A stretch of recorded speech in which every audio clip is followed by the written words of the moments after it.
सर्वांनी जातिवंत महाराष्ट्र या आमच्या विशेष मालिकेच्या दुसऱ्या भागामध्ये तुमचं स्वागत आहे. महाराष्ट्र हा छत्रपती शिवाजी महाराज, शाहू फुले, आंबेडकर, विठ्ठल रामजी शिंदे, त्याबरोबरच अण्णाभाऊ साठे आणि संतश्रेष्ठापैकी एक असलेल्या सावतामाळी यांचा पण आहे. आणि त्याची एक स्वतःची अशी प्रतिमा होती महाराष्ट्र राज्य म्हणून, की हे प्रगतशील पुरोगामी विचार करणारं राज्य आहे. पण अलीकडे महाराष्ट्रामध्ये वेगवेगळ्या आंदोलनाच्या निमित्तानं, त्याला दिलेल्या प्रति आंदोलनाच्या आव्हानाच्या निमित्तानं महाराष्ट्राची एक वेगळी ओळख झालेली आहे. आणि ती ओळख जात ह्या घटकाच्या अनुषंगाने येणाऱ्या विधानसभा निवडणुकीमध्ये हा घटक अत्यंत महत्त्वाचा असणार आहे, कोणी काहीही म्हणो. आणि म्हणून आमची ही विशिष्ट मालिका आहे की ज्याच्यामध्ये कोणत्या मतदारसंघामध्ये कोणता जात घटक अधिक प्रभावी आहे हे समजून घेण्याचा, समजून सांगण्याचा प्रयत्न आहे. सो पुण्यात ॲडव्होकेट मंगेश ससाणेचं तुमचं स्वागत आहे. ससाणे वकील साहेबांनी महाराष्ट्रातल्या माळी समाजाची प्रत्येक विधानसभा मतदारसंघ आहे अशी आकडेवारी गोळा केलेली आहे. पण स्वातंत्र्यपूर्व कालखंडापासून सुद्धा सावित्रीबाई फुले, महात्मा फुले, आणि महात्मा फुले तर स्वतःच कॉन्ट्रॅक्टर होते, ते निवडणुकीलाही उभे होते.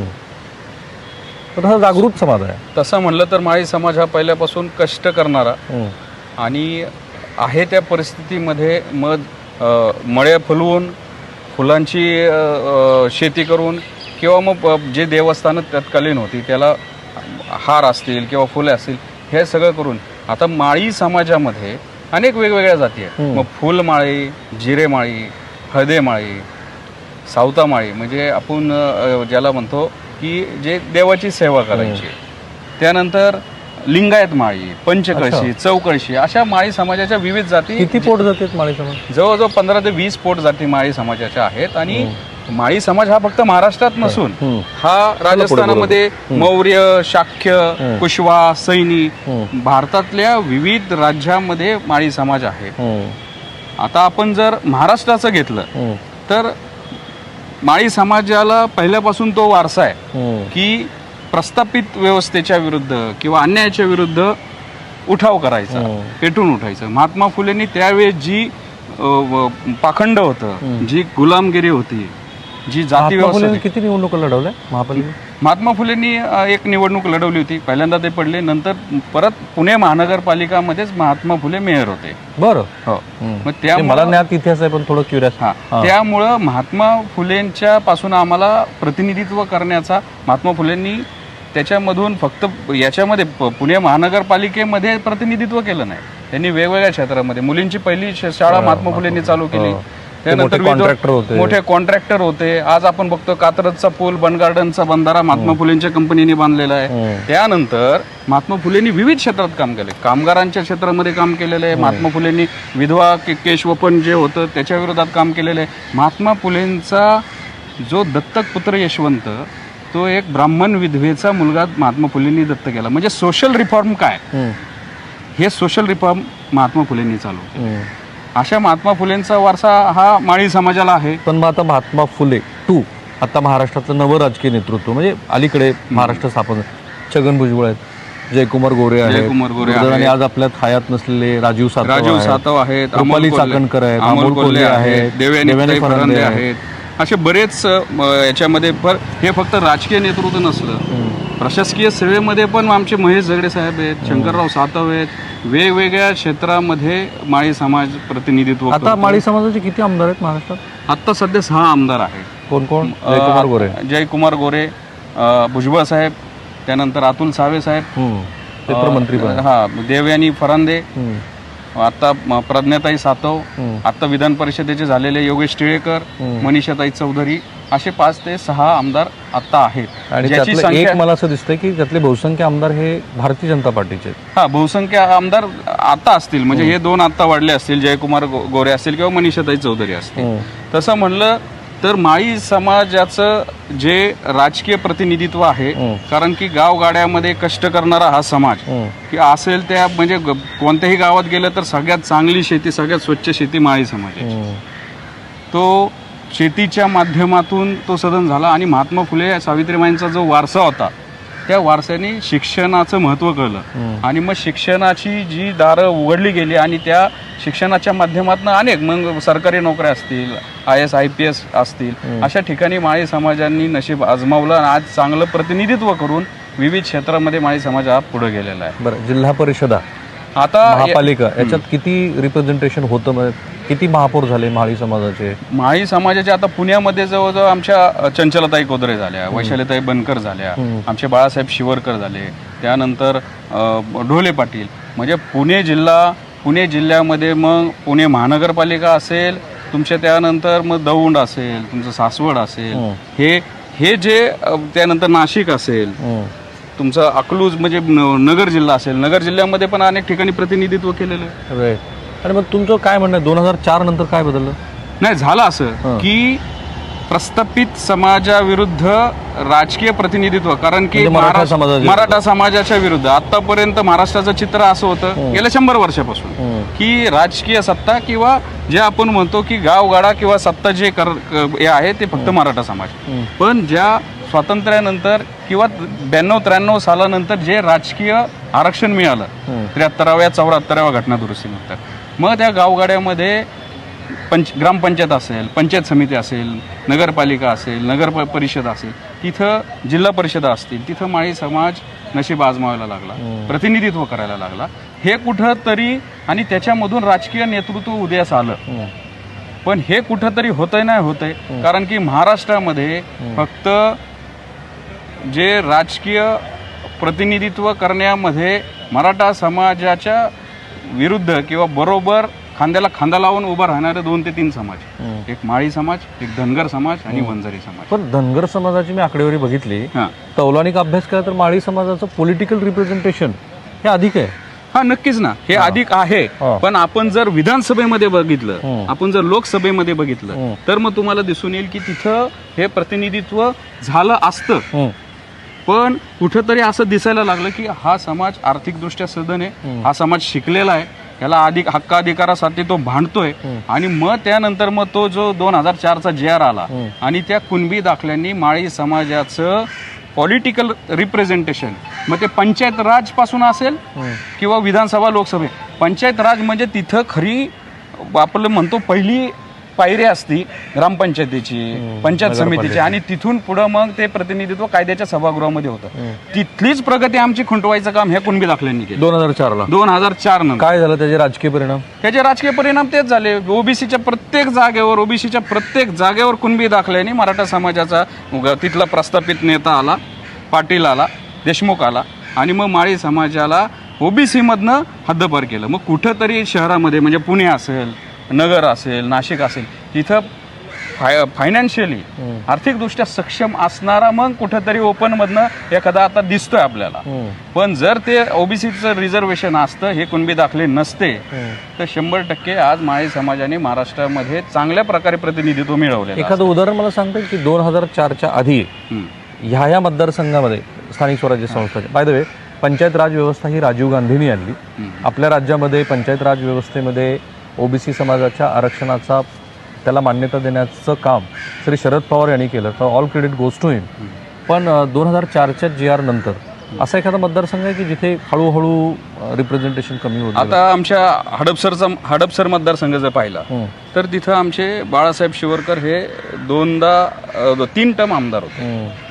अल्टरनेट व्हायचं, कारण की तिथं माळी समाजाची लोकसंख्या जवळजवळ 80,000 आहे हडपसरमध्ये, आणि बाकी मग ओबीसी, धनगर, वंजारी, वडारी, कैकाडी, वैदू अशी ओबीसींची लोकसंख्या 60 ते 70% आहे. पण तिथं झालं असं की हे दाखले आल्यामुळं जे नगरसेवक म्हणजे महानगरपालिकेला उभं राहायचे ह्या दाखल्याने, आत्ताचे विद्यमान जे आमदार चेतन तुपे आहेत ते याच्या आधी ते आत्ता विद्यमान तिथले नगरसेवक होते, आणि ते कुणबी दाखल्याने नगरसेवक झालेले आहेत. ते मराठाच होता, ते स्वतः मराठा आहे. पाटील.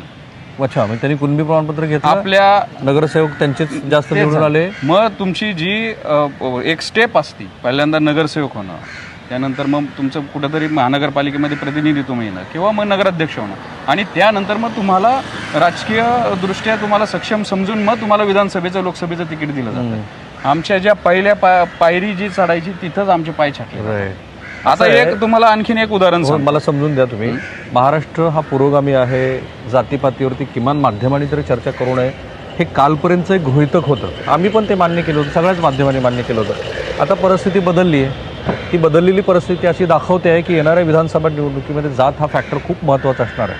त्यामुळं कोणाची इच्छा असो किंवा नसो, प्रत्येक जात घटक महाराष्ट्रात काय कमाल करतो आहे. कारण आता माझी पण धारणा थोडीशी बदलत चालली आहे की ज्या पद्धतीनं त्यांचा किती अभ्यास आहे बघा, किंवा काल प्राध्यापक हाकेंनी जी धनगर समाजाची मांडणी केली, असं दिसतं आहे की पॉलिटिकली विशिष्ट समाज जो जागृत व्हायला हवा होता, जसं वकील साहेब म्हणतात तसं त्याचं तेवढं पॉलिटिकल ॲफिलिएशन झालं की नाही. कारण या सगळ्या आकडेवारीतून दिसतं आहे की एक विशिष्ट मतदारसंघामध्ये विशिष्ट ओबीसी समाजातले जात घटक हे प्रभावी आहेत. तुम्ही दुसरं काही उदाहरण देणार होतं? आता हे जे महाराष्ट्रामध्ये आता जे डॉमिनन्स आपण एक पाहतोय की आरक्षणाच्या याच्यावरनं आरक्षण वेगळं आहे. जर मराठा समाजामधील गरिबांना आरक्षण पाहिजे, जे जरांगे म्हणतात की गरिबाच्या लेकरांना, जिथं गरीब शब्द येतो तिथं इकॉनॉमिकल विकर सेक्शन येतो, आणि त्या इकॉनॉमिकल विकर सेक्शनसाठी 10% आरक्षण केंद्राने दिलेलं आहे. सुप्रीम कोर्टात चॅलेंज झालंय आणि सुप्रीम कोर्टाने वैध ठरवलेलं आहे. आणि चंद्रकांत पाटलांनी, जे मराठा आरक्षण समितीचे अध्यक्ष होते, त्यांनी छाती ठोकपणे सांगितलेलं आहे की ह्या 10% 8.5% लाभ मराठा समाजाने घेतले. तो फार वेगळा आणि स्वतंत्र चर्चेचा विषय, त्याच्यात जायला नको. आपले आत्ताची आकडेवारी महाराष्ट्रातल्या 288 विधानसभा मतदारसंघामध्ये जर आपण विभागनिहाय बघायचं ठरवलं तर किती मतदारसंघामध्ये माळी समाज हा डॉमिनंट आहे? जवळजवळ 60 मतदारसंघामध्ये डॉमिनेट आहे. मी तुम्हाला काही वाचून दाखवतो. त्यांनी सगळी आकडेवारी अगदी व्यवस्थित लिहून आणली. मी तुम्हाला आकडेवारी आणलेली आहे. आता आपण जर पुणे म्हणजे पश्चिम महाराष्ट्रामधले पुणे जिल्हा घेतला तर त्याच्यामध्ये हडपसर, पुरंदर, खेड, आळंदी. हडपसरमध्ये आमदार होते. पुरंदरमध्ये जवळजवळ 15 ते 20% माळी समाज आहे. खेड, आळंदीमध्ये आमचे सुरेश गोरे आमदार होते, पण ह्यात सगळ्या डॉमिनन्सनी तिथे गेलं. त्यानंतर भोसरी मतदारसंघ, पुणे जिल्ह्यामध्ये जुन्नर, आंबेगाव, दौंड, इंदापूरमध्ये तर निर्णायक नाही, निर्णायकपेक्षा निवडून येण्याच्या इतपत आमचा लोकसंख्या आहे. पण धनगर समाजाचं तिथं प्राबल्य अशी आजपर्यंतची धारणा होती. धनगर आणि माळी बरोबरीने आहेत. त्यानंतर बारामती. नगरमध्ये आपण गेलं तर नगर शहर, पारनेर, कर्जत, जामखेड, श्रीगोंदा, राहाटा, श्रीरामपूरला माळी समाजातील जयवंत सासरे आमदार होते. नाशिकमध्ये गेलं तर आपल्याला माहितीच असेल, येवला, नांदगाव, नाशिक पूर्व, मालेगाव, इथं वसंत गीते होते, आता देवयानी फरंदे आहेत. म्हणजे तुमचा जालना, म्हणजे मराठवाड्याचा बघितला तर जालनामध्ये परतूर, मंठा, जालना शहरामध्ये पण जवळजवळ प्रत्येक मतदारसंघात ह्या 2-3 30 ते 40 हजार लोकसंख्या माळी समाजाची. सोलापूरमध्ये सांगोला, तिथं धनगर समाजाचं वर्चस्व आहे, पण त्याच्या खालोखाल माळी समाज निर्णायक याच्यामध्ये. माळशिरस जर आपण घेतला तर माळशिरसमध्ये जवळजवळ निवडून येण्याच्या कॅपॅसिटी एवढा माळी समाज आहे. पण तिथे तर मोहिते पाटील विरुद्ध जानकर अशी सगळी लढाई असते, धनगर विरुद्ध मराठा. शेवटी काय झालंय, एक डोक्यात एक बसवलेलं आहे की ही जी काही घराणी आहेत, मग मोहिते पाटील असतील, विखे पाटील असतील, ही घराण्यांनी तिथं प्रतिनिधित्व करायचं. आणि झालंय असं की माळी समाज हा आकडेवारी येऊ आपण त्याच्यापर्यंत. सातारा तुम्ही जर घेतला तर सातारामध्ये फलटण, सोलापूर, सांगोला म्हणजे याच्यामध्ये प्राबल्य. पंढरपूरमध्ये पण आहे. पंढरपूरमध्ये पण आहे.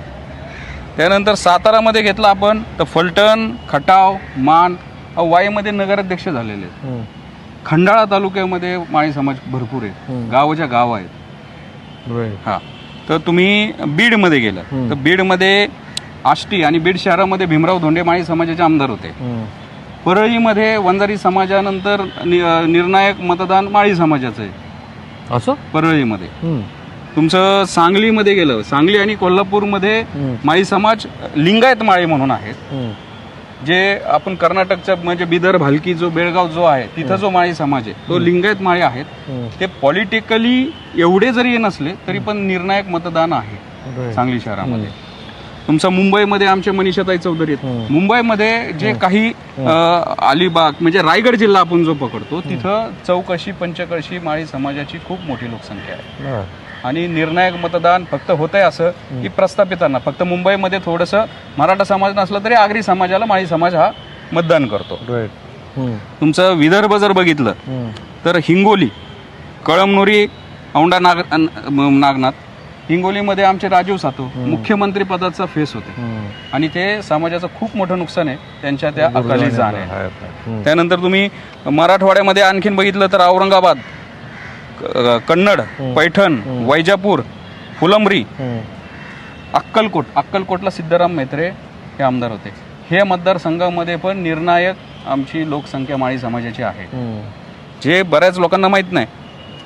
मराठवाड्यामध्ये आणखीन धाराशिव, जालना, नांदेड, परभणी, बीड, लातूर हे जे जिल्हे आहेत या जिल्ह्यामध्ये 2 नाही 3 नंबरचा समाज हा माळी समाज आहे. आणि विदर्भामध्ये जर आपण जर पाहिलं तर म्हणजे जिथं कोणाला वाटत नसेल की तिथं आदिवासी बहुल एरिया आहे, पण तुम्हाला सांगतो चंद्रपूरमधील बल्लारपूर हा मतदारसंघ किती बल्लारपूरमध्ये आहेत? जवळजवळ 20 ते 25 हजार लोकसंख्या आहे. चंद्रपूर विधानसभा, शिमूर विधानसभा, चंद्रपूरमधील राजुरा विधानसभा, वरोरा भद्रावती विधानसभा, त्यानंतर आपण गोंदियाकडे येऊ.